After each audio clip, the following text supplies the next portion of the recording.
Me dijo que tenía depresión, y que si la dejaba, se haría daño. No solo no era verdad, ya tenía otra relación. Yo creía que el amor era aguantar. Aguantar los cambios de humor, los días en que no te hablan, las veces en que te echan la culpa por todo, y luego lloran diciendo que no se sienten bien, que están rotos, que tú eres lo único que los sostiene. Así me lo enseñaron. Así lo viví durante casi 2 años con Martina. Nos conocimos en la universidad, en una clase optativa de literatura. Ella era de esas personas que parecen tener el mundo en contra, pero que aún así se las arreglan para llamar la atención de todos. Llegaba tarde, discutía con los profesores, leía cosas oscuras. A mí me atrapó desde el primer momento. Me acerqué un día al salir de clase, le dije que me gustaba un autor que ella había mencionado. Sonrió como si no esperara que alguien la escuchara de verdad. Intercambiamos números. El resto fue rápido. En una semana ya hablábamos todos los días. En un mes, estábamos saliendo. Y a los 3 meses ya me quedaba en su departamento más de lo que dormía en el mío. Al principio, Martina era luz disfrazada de sombra. Tenía ese encanto que te hacía pensar que necesitaba ser cuidada, como si el mundo le hubiera fallado una y otra vez, y tú fueras el primero en hacerle justicia.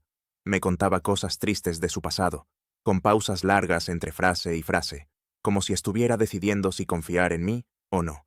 Y cada vez que abría esa puerta, yo sentía que tenía que demostrarle que valía la pena. Un día me dijo, a veces pienso que si me pasa algo, nadie se daría cuenta. Le tomé la mano. Yo me daría cuenta. Sonrió. Me besó. Y al día siguiente, me bloqueó de todas partes. No entendí nada. Pensé que algo le había pasado. Fui a su casa. No me abrió.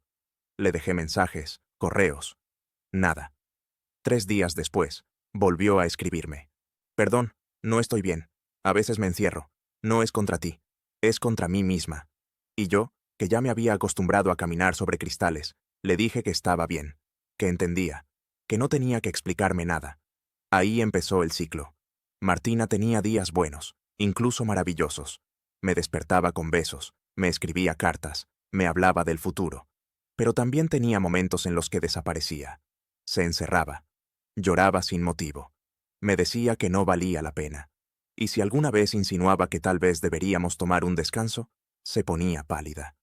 Me miraba con los ojos llenos de agua y decía, si me dejas, no sé qué podría pasar conmigo. Esa frase se me quedó grabada.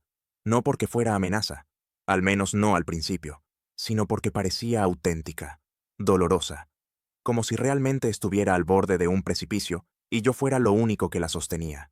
Así que me quedaba, una y otra vez. Renuncié a invitaciones, dejé de ver a mis amigos, cambié turnos de trabajo, adapté toda mi rutina a su ritmo emocional. Cuando estaba bien, todo valía la pena. Me decía que me amaba, me escribía canciones, me cocinaba. Pero cuando estaba mal, era otra persona. Me decía que era frío, que no sabía cómo tratar a alguien como ella, que le hacía daño con mi silencio, con mis palabras, con mis ausencias, incluso cuando no había hecho nada. Me preguntaba cosas como, ¿estás seguro de que quieres estar conmigo? Porque si no, dímelo ya. Prefiero que me lo digas antes de que tenga que hacer una locura. Y entonces el miedo me atrapaba. Porque, ¿y si era cierto? ¿Y si ella realmente estaba mal? ¿Y si algo le pasaba, y yo tenía la culpa por no haberla contenido lo suficiente? Así viví casi 2 años, sin pausa, sin aire. Hasta que un día, un mensaje cambió todo. Yo estaba trabajando en el turno de tarde. Revisando mi celular, noté una notificación en una cuenta que casi nunca usaba. Era una de esas apps antiguas de almacenamiento en la nube, donde alguna vez había sincronizado fotos y archivos con Martina, cuando compartíamos tareas de la universidad. La notificación decía, nueva carpeta compartida agregada, Martina y Leo. ¿Leo? Abrí la carpeta. No era un error. Fotos, videos, capturas de pantalla. Martina, abrazando a alguien, besándose, de viaje, riéndose frente al mar. La fecha de las fotos era reciente, tan reciente como hace 2 fines de semana, cuando me dijo que no podía verme porque estaba muy mal y necesitaba estar sola. Me temblaban las manos. Revisé una de las capturas. Era una conversación entre ella y ese tal Leo. Y en medio de los mensajes vi algo que me dejó helado. Leo. ¿Y ese otro chico? ¿Ya terminaste con él? Martina. Él no va a dejarme. Sabe que estoy mal. Se siente culpable. Es útil. Me quedé ahí, frente a la pantalla, sin poder moverme. La frase no dejaba de repetirse en mi cabeza. Él no va a dejarme. Sabe que estoy mal. Se siente culpable. Es útil. Útil. Esa palabra me atravesó como cuchillo. No por su frialdad, sino por lo que significaba.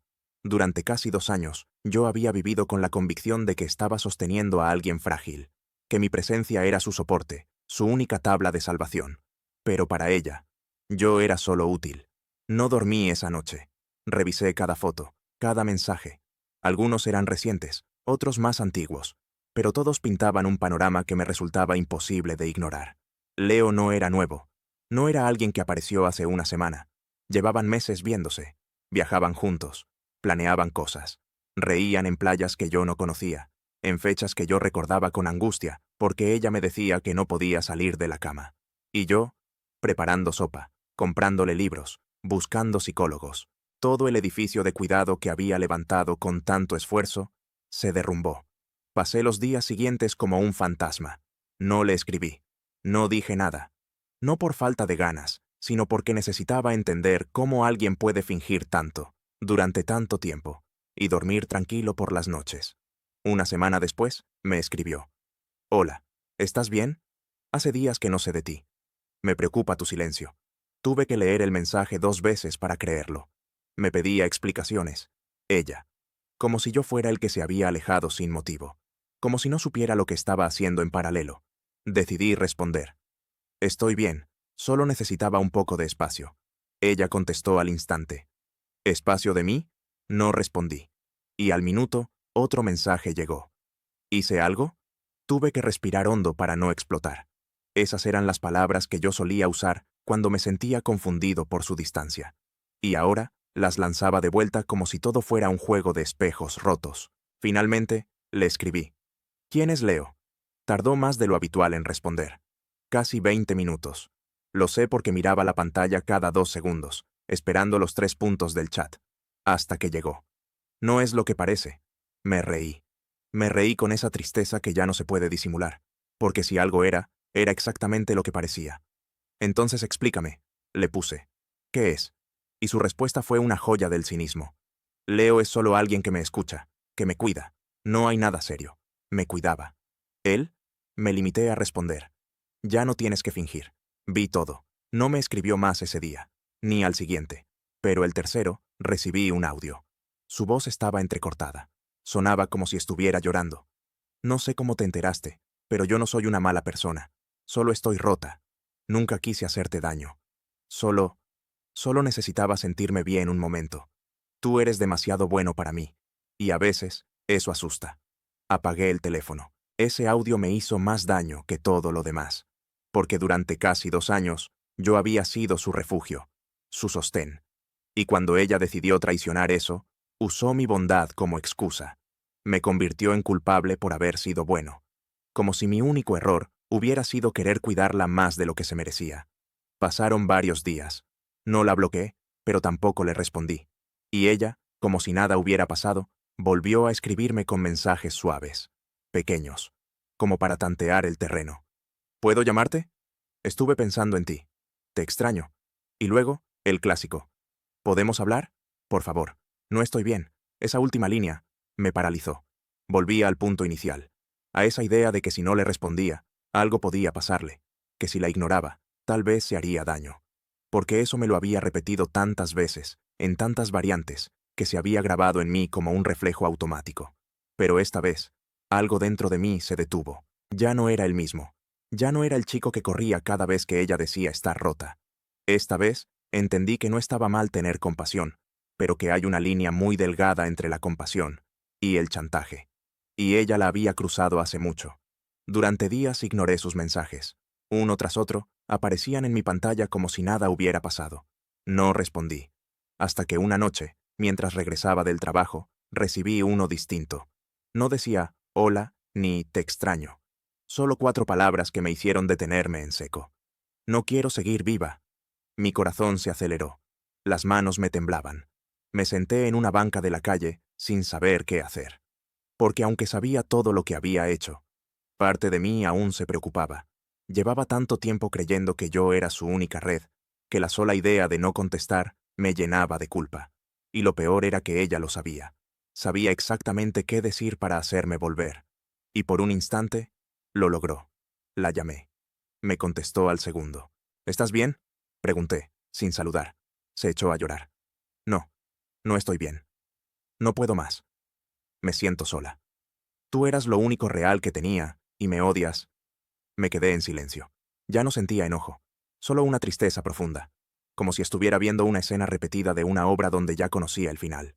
Martina, si de verdad necesitas ayuda, hay lugares a los que puedes acudir. Pero yo ya no puedo ser tu salvavidas. Me hiciste mucho daño. Y aún así, no te deseo mal. Pero no puedo volver. El silencio al otro lado de la línea fue largo. ¿De verdad vas a dejarme sola? Yo no te dejé.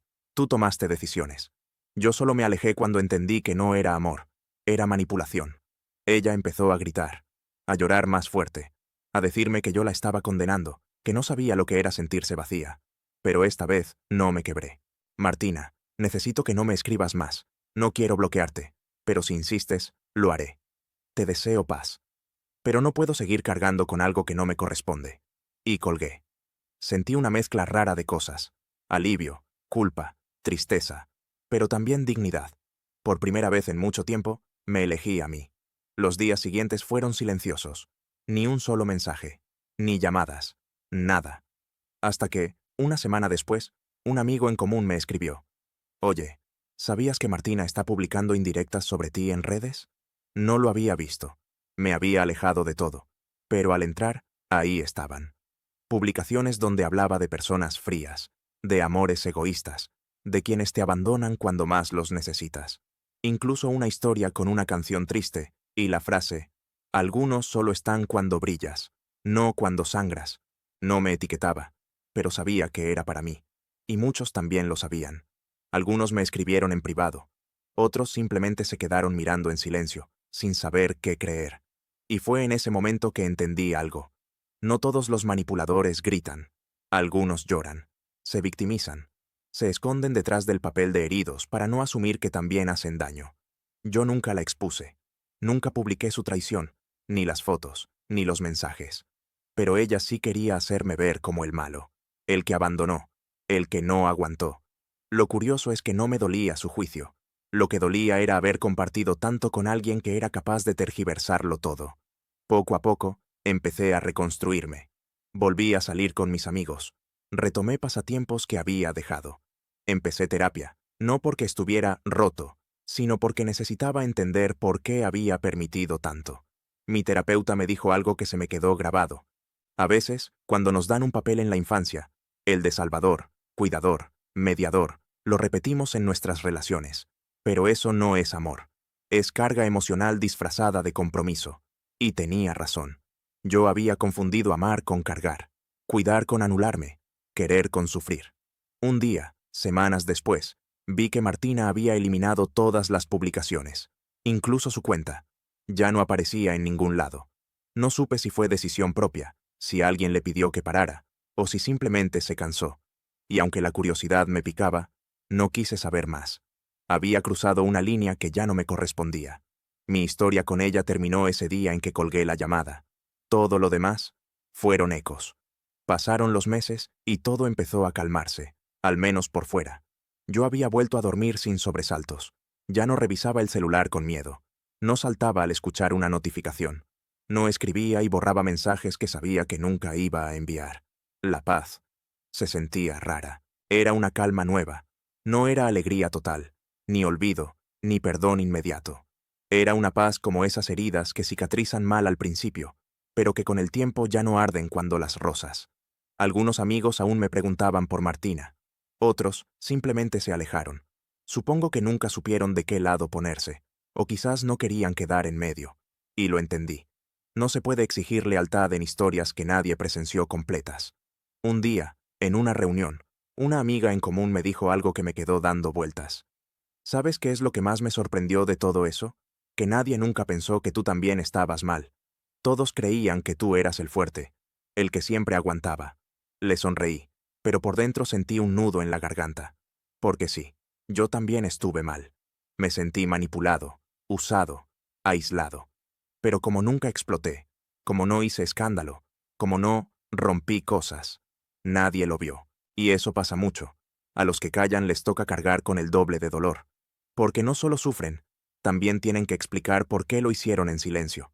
La terapia me ayudó a entender eso, a no sentirme culpable por haber confiado, por haber querido salvar a alguien, pero también me enseñó a reconocer los límites, a entender que no todo el que sufre tiene derecho a herir. Martina tenía sus problemas, eso nunca lo negué. Pero lo que hizo no fue parte de su dolor. ¿Fue parte de su decisión? Un día, mientras limpiaba mi correo, encontré algo que me sacudió. Un mensaje de ella. Antiguo. De antes de que todo se rompiera. En él, me decía, a veces siento que tú eres lo único que me mantiene cuerda. No sé qué haría si te perdiera. Lo leí varias veces. No porque dudara de lo que había pasado, sino porque me di cuenta de algo. Esa versión de ella también existió. La Martina que me abrazaba en la madrugada, que me dedicaba canciones, que me decía que yo era su lugar seguro. Y esa fue la parte más difícil de todo este proceso. Aceptar que alguien puede amarte un día y usarte al siguiente. Que lo bonito no invalida lo feo, pero tampoco lo borra. Que ambas cosas pueden convivir en la misma historia. Y que cerrar un ciclo no siempre significa odiar. A veces, simplemente es soltar lo que ya no cabe en la vida que estás construyendo. Con el tiempo, comencé a conocer a otras personas. Nada serio. Conversaciones, cafés, risas compartidas. Al principio me sentía torpe, desconfiado, como si cada palabra que me decían tuviera que pasar por un filtro. Pero poco a poco, volví a ser yo. No el que era con Martina, sino uno nuevo. Más cauto, sí, pero también más consciente de lo que merezco. Y entendí que lo contrario al amor no es el odio, es la indiferencia. Cuando pensaba en ella, ya no se me encogía el pecho. Ya no necesitaba respuestas. Ya no imaginaba finales alternativos. Solo sentía nada. Y eso, después de tanto, era libertad. Un año después de todo, me encontré con Martina por casualidad. Fue en un centro comercial. Yo salía de una librería, ella venía caminando en dirección contraria. Nos vimos al mismo tiempo. Yo dudé por un segundo, pero no me detuve. Ella sí. Hola, me dijo, como si nada hubiera pasado. Le devolví el saludo, neutral. No frío, no cálido, solo normal. ¿Te ves bien?, añadió.